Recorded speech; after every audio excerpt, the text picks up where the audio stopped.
going on, folks? Thanks for tuning in to the Upright Health Podcast. This is Matthew, and I get to introduce you now to a conversation that I had with Matt Shu. And we talked about meditation. This conversation is going to provide you with a functional definition of what meditation is that goes beyond just sitting on a pillow. We also talk about what isn't meditation, or more specifically, where people have a misconception about how rigid meditation needs to be and how that might actually hinder their progress in creating a meditative practice. We talk about why meditation is useful for life in general, especially in regards to relationships. We also talk about how meditation can add value to exercise, both in a performance standpoint as well as an injury prevention standpoint, which is a really important topic. And of course, we touch a little bit on why meditation is important for stress reduction, which for anyone living in the culture that I think most of us live in, that is high stress, high pace, anything that we can do to slow things down a little bit and reduce our stress can be hugely valuable. So, without further ado, listen up. Here comes the conversation all about meditation.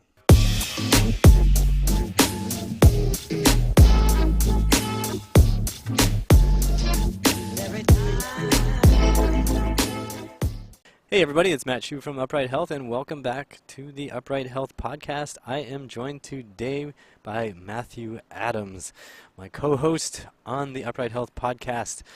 Today, Matthew, let's talk about meditation. Do we really need to do it? Let's start off with what may be the easy question or maybe the hardest question. What is meditation?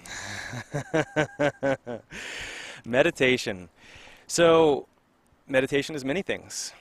Meditation is anything, any practice that we bring mindful awareness to.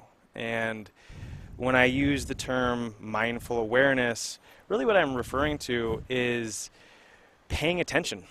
And to me, in my practice, anything that we're doing that we are truly paying attention to in the moment that we're doing it, with as few distracting thoughts as possible, or at the very least awareness of the distracting thoughts as they go through, which is definitely a practice that, in my experience, just continues to unravel different layers. But anything that fits within that realm qualifies as meditation. So basically, so the way people know meditation generally is sitting and breathing, and then letting thoughts kind of come and go. And you're saying there's another side to that where you could actually be doing something. Yeah. So for instance, I believe, and I will probably not get all of the details of this correct, but I'll go ahead and say it anyway because I'm not afraid of saying things that people will tell me I'm wrong about. Because I think anything that I say probably can be said is wrong by someone who knows something different than I do. I'll do you the favor and do it right after you're finished. Yeah, perfect. So in at least one of the traditional Zen Buddhist practices, they sit and meditate, paying attention to breath and the thoughts that come up for 40 minutes. And then they stand up and they walk around and do the same thing while walking for 40 minutes. You're wrong. Wrong. See? Someone's going to say it. So, to me, that concept can be extrapolated outward to literally anything that we can do while also paying attention to what's coming up for us. So, one of my practices is to take my shoes off and to walk barefoot out on dirt trails and to bring as much of my awareness into my feet as I can. And it really brings your attention into the moment pretty quickly when you're stepping across sharp rocks with bare feet. And I've found that to be a very valuable practice, which also happens to double as a time saver because I get to walk my dog while I'm doing it, as opposed to sitting and meditating in what can be a pretty busy life. Right. Although I do also have a sitting meditation practice, it's just one of these ways that I can build on my meditation practice into movement. So meditation can be done sitting, can be done walking, can be done even I would say for me, a lot of my meditation happens when I'm stretching or exercising. Really just trying to tune out distractions. It's one of the reasons why I will often leave my phone somewhere where I cannot easily access it so that I'm focused on just what's going on with my body. So real quick, I think an important question is what isn't meditation? Ooh. And the reason I think it's important is because, as I already said, I think that anything can be meditation. And I think that a lot of people get sucked into this idea that meditation means that you're not thinking. And maybe at some point at the end of a very long lifetime spent meditating every single day for hours and hours and hours, maybe you can get to a place where you can really shut down all thought and find complete stillness. I don't know anybody that's achieved that, and I know some people that have been meditating for many years. They might have achieved it for a moment. I've had moments of very, very still being, if you will. But, even those moments, as soon as I realized that I was still, I was having a thought.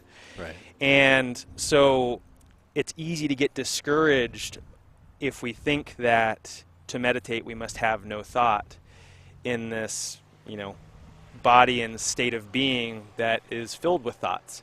So I think it's better put to just say that meditation is not thoughtlessness, it's thought awareness. And that's a process and a practice. And the first step is just realizing that you have thoughts that you can look at. That you can separate from a bit and actually consider. Yeah. So a really fun concept is I've had this conversation with people that have never thought about the idea that they are not their thoughts. Right. So it's, look at your body. What are you doing right now?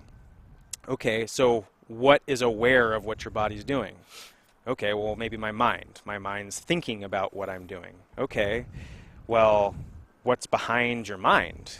You're able to view the fact that you're having thoughts, even as you're listening to these words or as I'm standing on the parking block that I'm standing on. What is aware of those thoughts? So there's this piece of us, maybe even pieces of us, that go way deeper than a lot of us at least are contemplating on a daily basis. Right. So anyway. So now that we know kind of what meditation is and is not, how does it actually play into life? Why do we really need to do it? Right? What happens if we don't do it? So the piece for me that I find to be the most, and I'll say that most in quotations, just because it may or may not be the most on any given day for myself or for anybody else. But a huge piece of value is that you're able to get to a point where you're viewing the way that you view the world, which helps you to get out of a reactive frame of mind. So although something might happen that pisses me off, I don't necessarily react the same way that I would have as a younger man who didn't have a meditation practice. I may still have those kind of angry emotions, but rather than acting on the angry emotions, I can acknowledge that the angry emotions are present and then choose to act or not. Which in my experience, and to bring it into a real tangible, when my meditation practice is off, I'm much more likely to snap at those close to me when I'm tired and overstressed, as opposed to even doing the same things with the same amount of sleep when I have a really active meditation program, which it's been a long time since I've been out of it. I'm much less likely to react snappily to someone that I'm close to in a way that I'll regret later on. I think one thing from personal experience that's interesting to note there, I've had very similar experiences. What is interesting is when you are not mindful and when you haven't been practicing, or when I haven't been practicing, that snappiness, the anger feels justified. It feels much more justified. So for anybody who's listening who's like, well, yeah, of course I'd get pissed at whatever. Yeah, you might actually not feel so righteous and so justified about how angry you are if you had a little distance from it and were regularly meditating. Yeah, and I find that, just to stick with that, like justification and like anger, whether it's justified or not, anger it's not a place that feels good to be. Mm. And having dealt with plenty of anger issues in younger years, getting to a place where I wasn't walking around angry all the time is probably one of the most transformational things that has ever occurred to me. Mm. And meditation has definitely been an instrumental part in that, but whatever practice helps us to get out of anger and to let anger go, whether it's meditation, exercise, whatever, Right. I find that to be really valuable. Right. Yeah. Yeah. So we're looking at, so we've just talked about the kind of interpersonal relationship side of this, how it helps you with like family life, friends, and we've talked about this a little bit before, but tell the listeners, how does a meditative practice help in terms of exercise? Yeah.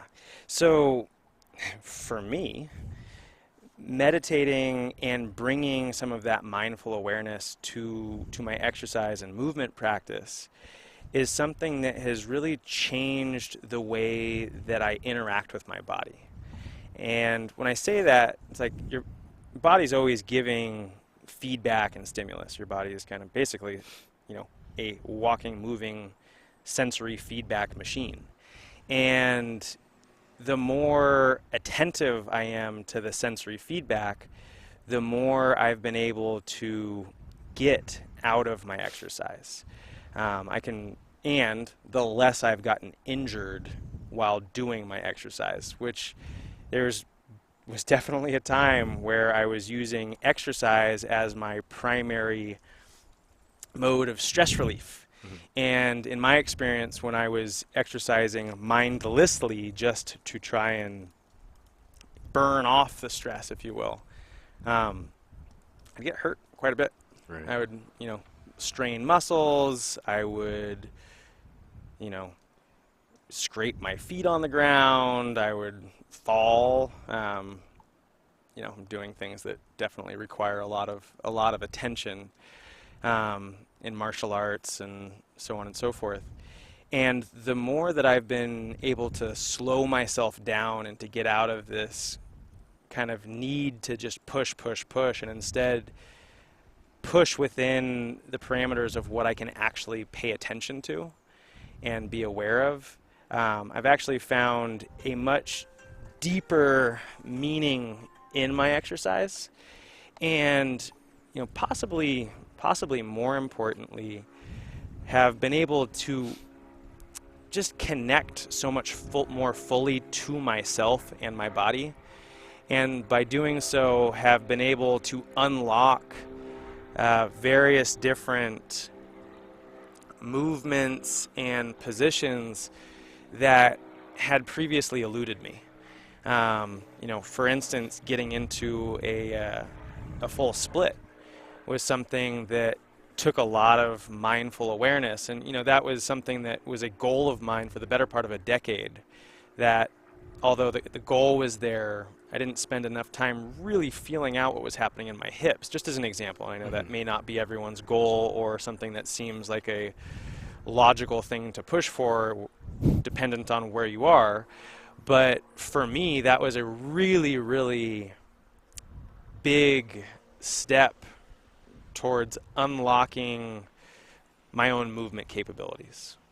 Yeah, I think the word you use, push, is pretty important. Like if you imagine yourself, doing, say, a pull-up or something, and you're just grinding through, you're clenching your teeth, you're trying to get as many as you possibly can, and it doesn't matter how it feels to you.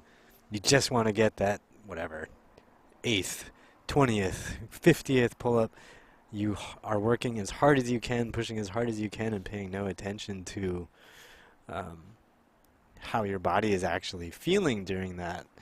That's exactly when you get hurt, right? That's Yep. when something spasms, that's when something gets out of whack. But if you're paying attention and maybe you only did 6, or maybe you only did, you did 12, or whatever it was. If you're paying attention, you're doing it with control, you come away from that uninjured, and the next day you could probably do some more, Right. right? Yeah. The a concept that I like to throw in with this is the exercise or the movement practice serving you, or are you serving the exercise? And like if you think that you just need to do those reps because those are the reps that are that arbitrary number that you need to put in, like that's you serving the exercise or me serving the exercise. And Right. I've definitely done that. As opposed to let's let the exercise serve me. How much can my body actually do? And you know, push the boundaries of what it can do, but stay very close to that edge. It's like Right. you expand the edge as opposed to breaking the edge. Yeah, I mean, what you just said is sort of counter to what certainly guys here, I think, in the gym. Hmm. I very clearly remember even recently seeing things on YouTube or seeing things in the gym where people will say, like, you gotta keep pushing, like the gains are made at the end, right? It's like the ones that you can't do, that you force yourself to do, that's where you get the most growth. But I'd say that's also, unless you're one of the lucky ones, that's also where you get the most hurt. So. Yeah, yeah, yeah. And even with the lucky ones, if you do that often enough, you're still going to get hurt. Right. And I think that's true across the board. And you might not get hurt this year, you might not get hurt next year, but if you keep on doing it long enough, Yeah. eventually your body's going to break. And my body has broken plenty of times and required fixing, and so can't say that I'll never break again and will Right. never do something stupid again that causes me to break, but at least today Right. Right. I'm being mindfully aware of the way that I'm moving and keeping myself healthy. Yeah. I heard a recent interview with Hunter Fit. What is his last name? Hunter. Yeah, Not I know who you're fitness. talking Hunter about. Fitness on I only Instagram. know his I Instagram forgot his handle. last name. Anyway, yeah, he actually made a big point. Like, hey, you can't, you cannot prevent every injury. You are going to get hurt at some point. Yep. But being mindful definitely helps. So I think one other way I've seen that meditation can be helpful, just in terms of, in terms of the overall stress management side of things, and how it relates to exercise, is when you're stressed out and your shoulders are dragging, or are being pulled up into your ears, your jaw is clenched, your actual shoulder joints are all tight and stiff, everything's all your hands are all clenched. Um, when you try to exercise that way, again, it's like you're supposed to be at like a level of 5 or 6, but you're living at a level 9, and then Mhm. you're bringing that to exercise, right? You're Right. just like, I gotta hit this, go harder. Well, I think a really valuable point to make is that exercise is a stressor, Right. and that your body can only, your physiology can only deal with so much stress. So, and to your physiology, like the stress hormones that are coursing through your veins from being stressed at work or stressed at home, so on and so forth, they just get added to if you're coming into the gym and just like pushing super hard. And at some point, like body and or mind are going to be severely negatively affected by an overstressed system. Right. And so that's where, meditation is actually something that can help to reduce said stress stimulus and stress hormones. Also sleep. Sleep's a big one, but we're sticking with mindfulness for now. That's just a really, really critical thing to be aware of, is like what is the stress load that our bodies are being put onto. And on a given day, If I've gotten poor sleep and I'm paying attention to the fact that I've gotten poor sleep and I'm feeling stressed out because I've got deadlines or something at work that's just not going right and my stress level is high, that's a day where I'm probably not going to lift weights. Or if I do, I'm going to go really, really light and just focus on the technique.